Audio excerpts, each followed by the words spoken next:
السلام علیکم ورحمۃ اللہ وبرکاتہ۔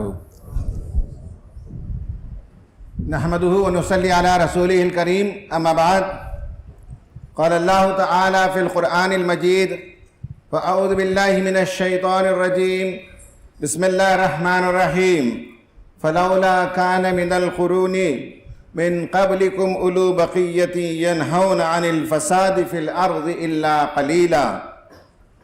إلا قليلا ممن أنجينا منهم واتبع الذين ظلموا ما أترفوا فيه وكانوا مجرمين وما كان ربك ليهلك القرى بظلم وأهلها مصلحون۔ صدق اللہ العظیم۔ قابل صد احترام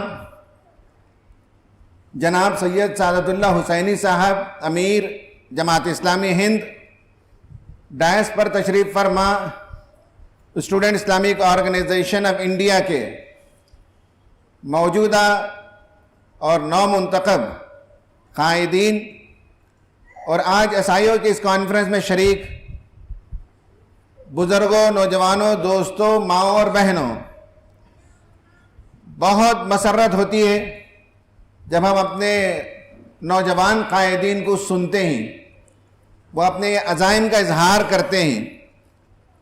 یہ ہمارا مستقبل ہیں اور ان کی گفتگوؤں کو سننے سے ہمیں خوشی ہوتی ہے کہ ہمارا مستقبل تابناک ہے، ہمارا مستقبل منور ہے۔ مجھ سے کہا گیا ہے کہ اس موضوع پر گفتگو کروں جو اس وقت آپ کے ہاں بینر پر لکھا ہوا ہے، اور یہ علامہ اقبال رحمۃ اللہ علیہ کی ایک نظم کے ایک مصرعے کا ایک چھوٹا سا ٹکڑا ہے۔ ہنا بندے عروس لالا ہے خون جگر تیرا، ہنا بندے عروس لالا ہے خون جگر تیرا، تیری نسبت براہیمی ہے معمار جہاں تو ہے۔ اس شعر میں علامہ اقبال رحمۃ اللہ علیہ نے امت سے خطاب کر کے کہا ہے کہ تمہیں اپنا مقام معلوم ہونا چاہیے، اپنا منصب معلوم ہونا چاہیے۔ اللہ تعالیٰ نے تمہیں ایک بڑے کام کے لیے دنیا میں بھیجا ہے۔ اللہ تعالیٰ کی بنائی ہوئی دنیا، اس کی دو قسمیں ہیں۔ ایک دنیا تو وہ ہے جو ہم اپنی نگاہوں سے دیکھتے ہیں، جسے اللہ تعالیٰ نے تعمیر کی ہے۔ خوبصورت بلند و بالا پہاڑ، برفانی چوٹیاں، ان پہاڑوں سے ناچتی اور کودتی ہوئی بل کھاتی ہوئی ندیاں، گھنے گھنے باغات، لہلاتی ہوئی کھیتیاں، ہر صبح طلوع ہونے والا سورج ایک مصور بن کر مختلف رنگوں سے کھیلتا ہوا سورج نکلتا ہے، جھنڈ کے جھنڈ پرندے خدا کی حمد و ثنا میں رطب اللسان نظر آتے ہیں۔ یہ بہت خوبصورت دنیا اللہ تعالیٰ نے بنائی۔ اس کا چپا چپا، اس کا ہر پتا، یہاں پائے جانے والا ہر بوٹا حسین ہے، جمیل ہے، حسن و رعنائی اس کے اندر پائی جاتی ہے۔ ایک دنیا جس کی تعمیر ہمارے ذمہ اللہ تعالیٰ نے دی۔ اس دنیا کی صورتحال ایک زمانے میں بہت خوبصورت تھی، جس زمانے میں مسلمان یہاں 800 برس تک حکمرانی کرتے تھے۔ 800 برس کی حکمرانی یہ کوئی معمولی بات نہیں ہے۔ اللہ تعالیٰ کی مشیت اور اللہ تعالیٰ کا ساتھ اور اللہ تعالیٰ کا تعاون ان حکمرانوں کو ہوتا ہے، ان حکومتوں کو ہوتا ہے جہاں عدل و قسط قائم ہو، جہاں ظلم ہو، جہاں فساد ہو، جہاں ناانصافی ہو، جہاں عورتوں کی عصمت محفوظ نہ ہو، جہاں تعصب ہو، جہاں امیروں اور غریبوں کے درمیان ایک بڑی خلیج حائل ہو، جہاں لوگ نانے شبینہ کے لیے ترستے ہوں، جہاں بچے سڑکوں کی خاک چھانتے ہوں۔ جب زمانہ ایسا ہوتا ہے تو اللہ تعالیٰ کی حمایت و نصرت نہیں ہوتی۔ 800 برس حکومت کا مطلب یہ ہے کہ وہاں انصاف پایا جاتا تھا، عدل و قسط کا نظام تھا، روحانیت کا نظام تھا، عوام خوشحال تھے، فلاح و بہبود کا نظام تھا۔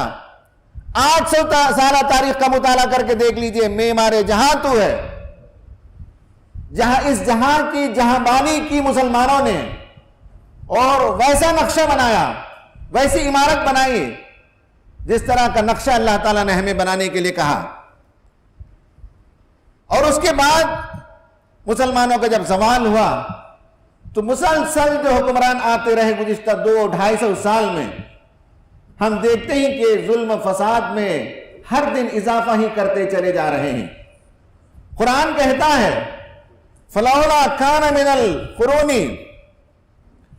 مِنْ قَبْلِكُمْ، تم سے پہلے جو قومیں گزری، یہ سورہ ہود کی آیت ہے جس میں اللہ تبارک و تعالیٰ نے پے در پہ مختلف قوموں کی تباہی کا تذکرہ کیا، اور اس میں اللہ تعالیٰ نے کہا کہ ان قوموں میں جو تم سے پہلے گزری ہیں ایسے لوگ کیوں نہیں گزرے اولو بقیت ینہون عن الفساد. اولو بقیت کا مطلب خیر والے، بھلائی والے، اصلاح کا جذبہ رکھنے والے، تعمیر جہاں کا منصوبہ رکھنے والے. ایسے لوگ کیوں نہیں گزرے جو لوگوں کو روکتے زمین میں فساد سے. زمین اللہ تعالیٰ کی اس فساد سے بھر گئی، انسانی خون کی ارزانی ہو گئی، انسانوں پر ظلم ہونے لگا. ایسے اہل خیر اگر ہوتے تو اللہ تعالیٰ کا عذاب نازل نہیں ہوتا. اہل خیر موجود نہیں تھے جنہوں نے لوگوں کے ہاتھوں کو پکڑا ہو، ظلم سے روکا ہو، حق کی طرف دعوت دی ہو، انصاف کے علمبردار بن کر کھڑے ہونے والے رہے ہو. اگر ایسا ہوتا تو اللہ تعالیٰ ان قوموں کو برباد نہیں کرتا. کیوں ایسا نہیں ہوا تم سے پچھلی جو قومیں گزری ہیں ان کے اندر؟ اور کہا کہ ظالموں کا حال یہ تھا کہ اللہ تعالیٰ نے انہیں دنیا میں جو نعمتیں دی، جو خوشحالی دی، جو انہیں اللہ تعالیٰ نے ثروت و سہولت اور مختلف قسم کے اللہ تعالیٰ نے ان پر عنایتیں کی، اس کے مزے لوٹتے رہے اور خواب غفلت میں مدہوش رہے، عام انسانیت کی صورتحال سے ناواقف بن کر رہے. مجھے پرسوں ڈاکٹرز کے پروگرام میں شامل ہونے کا موقع ملا. اس پروگرام میں ایک ڈاکٹر صاحب نے کہا بھی کہ ہماری امت کا یہ المیہ ہے کہ جب ہم پڑھ لکھ لیتے ہیں، صاحب ثروت بن جاتے ہیں، کچھ کما لیتے ہیں، کچھ عہدہ اور منصب پا لیتے ہیں، تو ہم خود اپنے سماج سے دور ہو جاتے ہیں. ہماری دنیا ایک الگ ہو جاتی ہے. ہمیں کچھ پتا نہیں کہ ہمارے اڑوس اور پڑوس میں، مسلم محلوں میں جو پریشانیاں ہیں، جو غربت ہے، جو نوجوان ڈرگ ایڈکٹس بنتے جا رہے ہیں، جو عورتیں اپنی عصمتوں کو بیچنے پر مجبور ہوتی ہیں، ان سب سے ہماری کوئی واقفیت نہیں ہوتی. ہم اپنے اونچے اونچے بنگلوں میں رہتے ہیں، ہم اپنے منصب پر خوش ہیں، ہماری کمائی دھمائی بہت زبردست ہے. اور یہ جو اہل ثروت ہوتے ہیں، یہ جو ایلیٹ کلاس ہوتی ہے، اس کے لوگ ایسے ہوتے ہیں کہ اپنی دنیا میں وہ مست مگن ہوتے ہیں اور اپنے اطراف کی دنیا میں جو پریشانی ہے اس سے غافل ہو جاتے ہیں. یہ ایک ڈاکٹر صاحب نے جو بات کہی اسے میں اپنی زبان میں بیان کر رہا ہوں، اور قرآن بھی کہتا ہے ایسا کیوں نہیں ہوا. ظالموں کا حال یہ تھا کہ جو دولت ہم نے انہیں دی تھی، جو خوشحالی انہیں ہمیں دی تھی، اس میں وہ مست مگن رہے. وہ کانو مجرمین، اور مجرم بن کر رہے. ان کا جرم یہ تھا کہ سماج میں جو کچھ ہو رہا تھا اس سے کوئی تکلیف انہیں نہیں تھی، اس سے کوئی پریشانی انہیں نہیں تھی. اللہ تبارک و تعالیٰ نے نقشہ کھینچ کر بتایا. اور میں نے آپ کو دور جدید سے قریب سے میں نے آپ کو ایک مثال بھی دی. یہ صورتحال یعنی جب کسی قوم کے پڑھے لکھے لوگ، صاحب ثروت لوگ، خوشحال لوگ سماج سے کٹ جاتے ہوں، سماج کی پریشانیوں سے ناواقفیت رکھتے ہوں، تو وہ مجرم ہوتے ہیں. قرآن مجید کہتا ہے وہ مجرم ہوتے ہیں. تمہارے رب بستیوں پر ظلم جو کرتے ہیں اس کے نتیجے میں عذاب نازل کرتا ہے. ہاں اگر اس میں اصلاح کرنے والے موجود ہوں تو اللہ تعالیٰ اپنا ہاتھ روک لیتا ہے. یہ علو بقیتن کا ترجمہ آگے کیا گیا، اس کی تشریح کی گئی کہ اگر اصلاح کرنے والے لوگ موجود ہوں تو یہ علو بقیہ ہیں، یہ صاحب خیر ہیں، یہ حق کے علمبردار ہیں. یہ لوگ ہوں تو اللہ تعالیٰ عذاب کا کوڑا تھوڑی دیر کے لیے روک لیتا ہے. معاشرے کے سلسلے میں یہ کتنی اہم بات ہے کہ تم معمار ہو، تم اس معاشرے کی تعمیر پر مامور کیے گئے ہو. اور جو معمار ہوتا ہے، جو آرکیٹیکٹ ہوتا ہے، جو بلڈر ہوتا ہے، 4 چیزیں ضروری ہیں اس کے لیے. نمبر 1 ہے کہ جس زمین پر اسے بلڈنگ بنانی ہو زمین سے واقفیت ہو. وہ مارشی لینڈ ہے، وہ سینڈی لینڈ ہے، یا اس کا سیف بیئرنگ کیپیسٹی کیسی ہے، اس زمین سے واقفیت نہیں ہو تو عمارت کھڑ نہیں سکتی، زمین بوس ہو جائے گی۔ یہ آرکیٹیکٹ کے لیے، جو ڈیزائنر ہوتا ہے اس کے لیے ضروری ہے۔ اس کے نمبر 2 یہ ہے کہ اس کے پاس نقشہ موجود ہو، آرکیٹیکٹ کے پاس، معمار کے پاس، بلڈر کے پاس، وہ کتنے فلور کی عمارت بنانا چاہتا ہے، وہ نقشہ نہیں ہو تو زمین پر کچھ نہیں کر سکتا۔ معمار کا تیسرا کام یہ ہے کہ وہ نقشہ اتھارٹی سے پاس کیا ہوا ہو، اور چاہتا یہ ہے کہ جب وہ بلڈنگ بنائے تو اعلیٰ سے اعلیٰ ترین کوالٹی کا میٹیریل لگائے۔ ٹائل 30 روپے میں بھی ملتا ہے، اور ماربل گریس سے جو آتا ہے وہ 1000 روپے میں بھی ملتا ہے۔ جو فٹنگز لگائے جاتے ہیں وہ 100 روپے میں بھی ملتے ہیں، اور وہی فٹنگ اگر کوئی لگانا چاہے تو 20-30 ہزار کے نل بھی آتے ہیں۔ جو اعلیٰ ترین معیار کا بلڈر ہوتا ہے وہ اعلیٰ ترین معیار کی کوالٹی کی چیزیں استعمال کرتا ہے، میٹیریل استعمال کرتا ہے۔ معمار جہاں تو ہے، تو سوال یہ کہ آپ کو اللہ نے معمار بنایا، آپ کو اللہ تعالیٰ نے اس ملک کا بلڈر بنایا، اس ملک کا آرکیٹیکٹ بنایا۔ آرکیٹیکٹ کا سب سے پہلا کام یہ ہوتا ہے ویژوالائز کرتا ہے۔ آرکیٹیکٹ کا پہلا کام یہ ہے کہ مینٹل کریشن کرتا ہے۔ آرکیٹیکٹ کا پہلا کام یہ کہ ذہن میں ایک نقشہ بناتا ہے، پھر اس کے بعد وہ کمپیوٹر پر نقشہ بناتا ہے، اور ذہن میں اگر نقشہ نہ ہو تو کمپیوٹر پر نقشہ نہیں آتا۔ ذہن میں اگر 3 ڈائمینشنل ویو اس کا نہ ہو تو یہاں کمپیوٹر میں 3 ڈائمینشنل ویو نہیں آتا۔ ذہن میں اگر اس کا کلرفل بیوٹیفل پرسپیکٹیو تیار نہ ہو تو زمین میں اور پیپر میں اور کمپیوٹر کے اسکرین پر وہ پرسپیکٹیو تیار نہیں ہوتا۔ معمار جہاں تو ہے، تو کیا وہ نقشہ ہمارے ذہنوں میں ہے کہ اس ملک کی جو تعمیر ہم کرنا چاہتے ہیں اس کا نقشہ کیا ہے؟ اس زمین کے بارے میں کیا ہماری واقفیت ہے کہ اس زمین کی صورتحال کیا ہے؟ یہاں بسنے والوں کی صورتحال کیا ہے؟ یہاں ظالم کون ہے، مظلوم کون ہے؟ اور یہاں جو مختلف قوم قبیلے بستے ہیں، یہاں سیکٹ اور بہت سے اور ان کی جو چھوٹی چھوٹی نسلیں اور قبیلے پائی جاتے ہیں، ان کی صورتحال، ان کے مذاہب، ان کے طور طریقے، ان کا اٹھنا بیٹھنا، ان کے توہمات، ان کے خرافات، ان کے مذہبی مراسم، کیا ان سب سے ہماری واقفیت ہے؟ معمار جہاں تو ہے، تو معمار کیسا ہو سکتا ہے جسے زمین سے واقفیت نہ ہو؟ زمین کی سیف بیئرنگ کیپیسٹی نہ معلوم ہو، زمین کیسی ہے اگر معلوم نہ ہو تو اس میں فاؤنڈیشن نہیں بچھایا جا سکتا، اس میں عمارت کھڑی نہیں کی جا سکتی۔ معمار جہاں تو ہے کا مطلب یہ کہ سب سے پہلے زمین سے واقفیت ہو۔ دوسرا یہ ہے کہ نقشہ ہو، وہ نقشہ بنایا جائے کہ اس ملک کی تعمیر کیسے ہوگی۔ انشاءاللہ امیر جماعت بہت تفصیل سے بتائیں گے کہ وہ بتاتے ہیں کہ اس ملک کے سلسلے میں تفصیل سے وہ لکھ بھی رہے ہیں کہ یہاں مسلمان قوموں میں سے قوم نہیں ہے، ذاتوں میں سے ایک ذات نہیں ہے۔ وہ فرماتے ہیں کہ مسلمان اس ملک کے مسیحا ہیں، اگر اس ملک میں ہم ملک کی تعمیر کا نقشہ لے کر اٹھیں گے تو اس ملک کے تمام مسائل حل ہوں گے۔ پرابلم یہ ہے کہ ہم بھی قوموں میں سے قوم ہیں، ہمارا مقابلہ بھی دیگر قوموں کے مقابلے میں ہے، لیکن اس پورے ملک کی بھلائی کے لیے کوئی نقشہ ہو، یہاں کے معاشی مسائل کے لیے، یہاں کے سیاسی مسائل کے لیے، یہاں کے سماجی مسائل کے لیے، یہاں کے تعلیم کے لیے، یہاں کے غربت کے ازالے کے لیے، یہاں کی عورتوں کی عصمت کی حفاظت کے لیے کوئی نقشہ اگر ہمارے پاس موجود نہیں تو اس ملک میں ہمارا جو اس وقت ہماری جو صورتحال ہے، ہماری جو درگت بنی ہوئی ہے، اس میں کوئی تبدیلی واقع نہیں ہو سکتی جب تک کہ ہم اس ملک کے مسیحا بن کر نہ اٹھیں اور اس ملک کے تمام انسانوں کے لیے کوئی نقشہ ہم پیش نہ کریں۔ معمار کا دوسرا کام یہ ہے کہ وہ نقشہ تیار کرے۔ معمار کا تیسرا یہ ہے کہ وہ نقشہ اتھارٹی سے پاسڈ ہو۔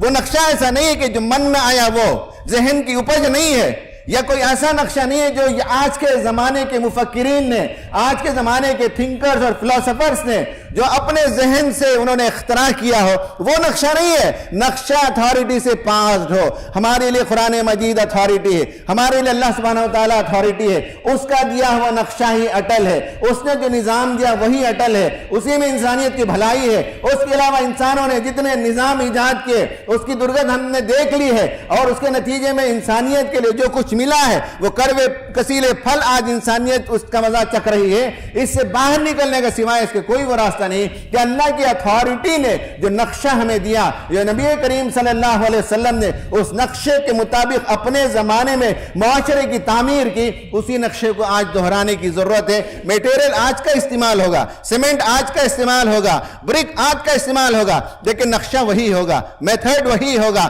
پروسیس وہی ہوگا۔ اگر یہ ہوتا ہے تو معمار جہاں تو ہے اس کا تیسرا کام یہ ہے کہ ہمارے پاس سینکشنڈ پلان موجود ہو، آتھرائزڈ پلان موجود ہو، اور آخر بات یہ ہے کہ جو کام بھی کریں اس بلڈنگ میں وہ اعلیٰ ترین کوالٹی کا کام ہو۔ یہاں پیسے بچانے کے لیے سستا کام نہیں کیا جائے گا، یہاں تھرڈ گریڈ اور تھرڈ لیول اور تھرڈ کوالٹی کا کام نہیں ہوگا.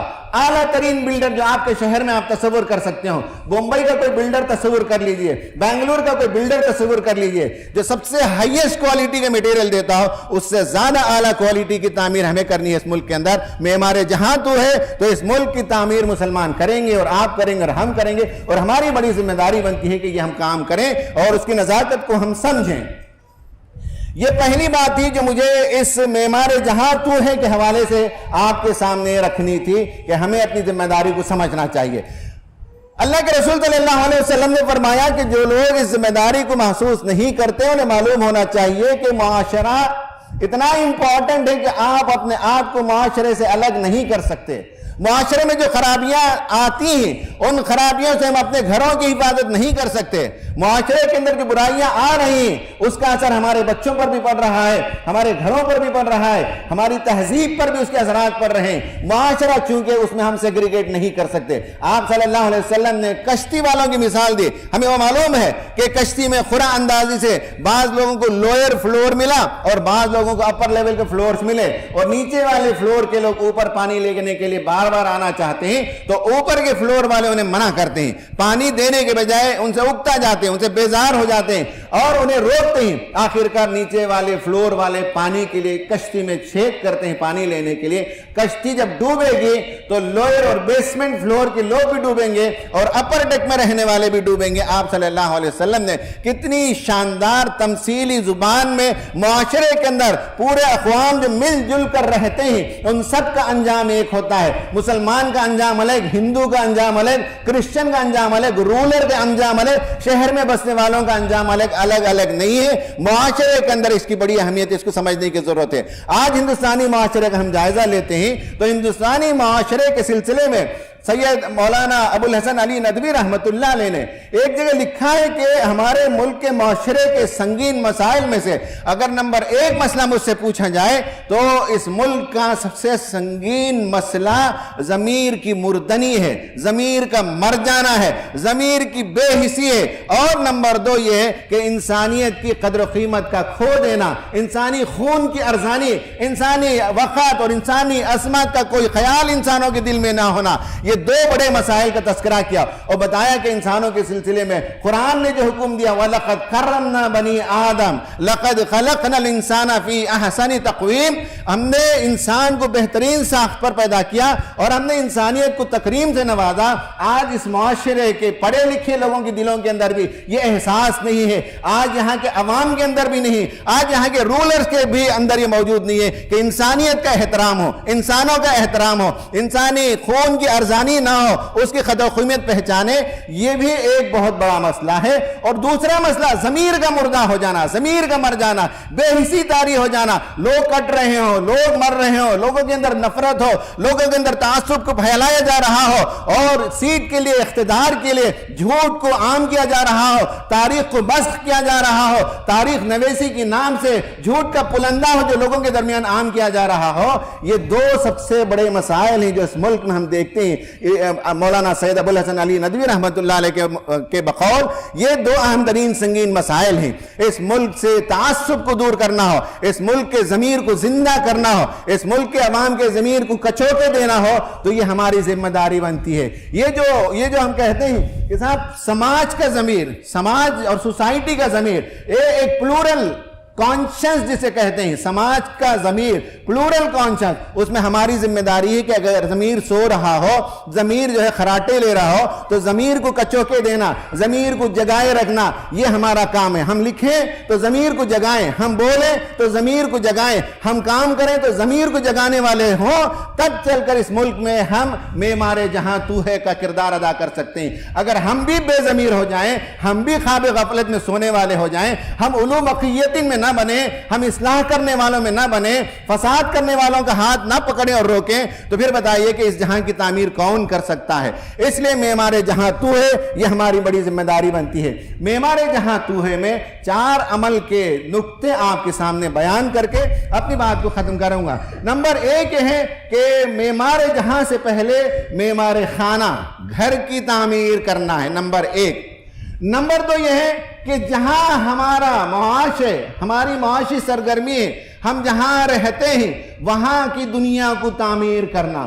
نمبر 3، ہمارے اطراف میں جو سوسائٹی ہے اس کی تعمیر کرنا، تعمیر معاشرہ۔ اور آخر میں اس ملک کی سیاسی اور سماجی صورتحال کو بدلنے کے لیے ہمیں کچھ نقشہ بنانا اور تعمیر کرنا۔ یہ 4 مرحلے ہیں۔ سب سے پہلے مرحلے پر اگر ہم نے گھر کی تعمیر پر توجہ نہیں دی، گھر کی تعمیر کا کوئی نقشہ ہی نہیں ہے، ہمارے گھر میں کوئی قانون ہی نہیں ہے، اور وہ جو بے ضمیری ہے وہ بے ضمیری کے ہم بھی شکار ہو جائیں، اور جس طرح سے انسانی عزت، انسانی عصمت اور انسانی احترام پامال کیا جاتا ہو، گھروں میں ہم بھی اپنی بیویوں اور بچوں کے احترام، ان کے جذبات کو پامال کرتے رہیں تو کیسے ہم اصلاح کا کام کریں گے؟ تو تعمیر خانہ، گھر کی تعمیر کے لیے بہترین نقشہ ہمارے پاس موجود ہو، اور ہمارا گھر مثالی گھر بنے، اور دنیا کے لوگوں کو بلا کر بتائیں کہ اسلام جس گھر کی تعمیر چاہتا ہے، آؤ میرا گھر دیکھو، اسلام ایسے گھر کی تعمیر چاہتا ہے۔ اور لوگوں سے ہم کہہ سکیں، ہمارے ایک دوست کہتے ہیں کہ جماعت کی طرف بلانے کے لیے بہترین طریقہ کیا ہے؟ محترم عبدالجبار صدیقی صاحب کہتے ہیں کہ جماعت کی طرف دعوت دینے کا سب سے آسان طریقہ ہے کہ لوگوں کو کہنا چاہیے کہ اگر تم کو میری طرح بننا ہو تو جماعت اسلامی میں آؤ۔ اب یہ کہتے ہوئے ہمیں ڈر ہے کہ میری طرح اگر بننا ہے تو مطلب نیچے جانا ہوگا۔ وہ کہتے ہیں کہ ہم یقین سے کہہ سکیں کہ اگر میری طرح بننا ہو تو جماعت اسلامی میں آؤ میرا گھر دیکھو، آؤ میرا خاندان دیکھو، آؤ میری تجارت دیکھو، آؤ جو میں اسکول چلاتا ہوں اس اسکول کو دیکھو، میرے اسکول سے جو پروڈکٹ نکلتے ہیں اس کو دیکھو، میری تجارت کو دیکھو، میرے بچوں کو دیکھو، میری تحریر کو دیکھو، میری تقریر کو دیکھو، میری زندگی کو دیکھو۔ یہ جماعت اسلامی نے ہمیں سکھایا ہے۔ تم کو بھی اگر ایسی کوالٹی کی زندگی چاہیے تو آؤ جماعت اسلامی کے اندر۔ یہ ہے اصل میں میرا گھر تعمیر جہاں سے پہلے تعمیر خانہ کا کام۔ نمبر 2 یہ ہے کہ جہاں ہم کام کرتے ہیں، ٹیچر ہیں تو وہاں آپ اپنے اسکول کی تعمیر کیجئے۔ آپ اگر لیکچرر اور پروفیسر ہیں تو وہاں آپ اسٹوڈنٹس کی تعمیر کیجئے۔ آپ ایک بزنس مین ہیں تو اس بزنس کے پورے علاقے کی آپ تعمیر کریں، یہ دوسرا کام ہے۔ اور تیسرا، جس معاشرے میں رہتے ہیں اس معاشرے میں بے شمار پریشانیاں ہیں، اس کی پریشانیوں کو دور کرنا بھی آپ کی ذمہ داری ہے۔ وہاں جو مسائل ہیں اس کے لیے جماعت کے پاس بے شمار منصوبے ہیں، ان منصوبوں کا ساتھ دے کر آپ کو کام کرنا ہوگا۔ یہاں غربت کے ازالے کے لیے انٹرسٹ فری لون بھی ہے، یہاں میاں بیوی کے جھگڑوں کے لیے کاؤنسلنگ سیشنز بھی ہوتے ہیں، یہاں بچوں کو اخلاق سکھانے کے لیے چلڈرن سرکل بھی ہوتا ہے۔ معمار جہاں بننے کے لیے سماج کی تعمیر کا جو نقشہ جماعت رکھتی ہے اس نقشے پر کام کریں گے تو دنیا کو ہم بتا سکتے ہیں، غیر المسلموں کو بتا سکتے ہیں کہ اگر کوئی معاشرہ دیکھنا ہو تو آؤ مسلم معاشرے کو دیکھو، گھروں کو دیکھنا ہو تو آؤ ہمارے گھروں کو دیکھو، اسکول کو دیکھنا ہو تو آؤ دیکھو کہ کیسے پروڈکٹ ہم تیار کرتے ہیں، اگر تجارت کو دیکھنا ہو تو آؤ ہماری تجارت کو دیکھو۔ یہ تیسرا کام۔ اور چوتھا کام یہ کہ اس ملک کی تعمیر کا بہت بڑا کام ہے۔ آپ میں سے اور ہم میں سے جس کے پاس جو صلاحیت ہے اس صلاحیت کو استعمال کرتے ہوئے اس ملک کے مسائل کے حل کے لیے ہمیں علمی تیاری کرنی ہے، ہمیں آئیڈیا پیش کرنا ہے، ہمیں نقشہ پیش کرنا ہے، ہمیں سرگرمی دکھانی ہے۔ کیونکہ علامہ اقبال کے جو شعر دیا گیا ہے اس میں یہ بتایا گیا کہ ہینا بندی عروس لالا، یعنی جو دلہن کے ہاتھ میں جو مہندی کا نقشہ اور ڈیزائن بنایا جاتا ہے، یہ دنیا کے گلستان کی دلہن، اس کے ہاتھ کا جو خوبصورت نقشہ بنے گا وہ تمہارے خون جگر سے بنے گا، تمہاری کوششوں سے بنے گا، تمہاری جد و جہد سے بنے گا، تمہاری قربانیوں سے وہ خوبصورت نقشہ بنے گا۔ اس قربانی کے بغیر اس جہاں کی تعمیر نو ممکن نہیں۔ اللہ تعالیٰ سے دعا ہے کہ اللہ تعالیٰ ہمیں اولو بقیتین میں سے بنائے، اللہ تعالیٰ ہمیں اصلاح کرنے والوں میں سے بنائے، اللہ تعالیٰ ہمیں اس معاشرے کا معمار بنائے اور بہترین اس معاشرے کے لیے ہمیں مسیحا بننے کی توفیق عطا فرمائے۔ آمین۔ وآخر دعوانا ان الحمدللہ رب العالمین۔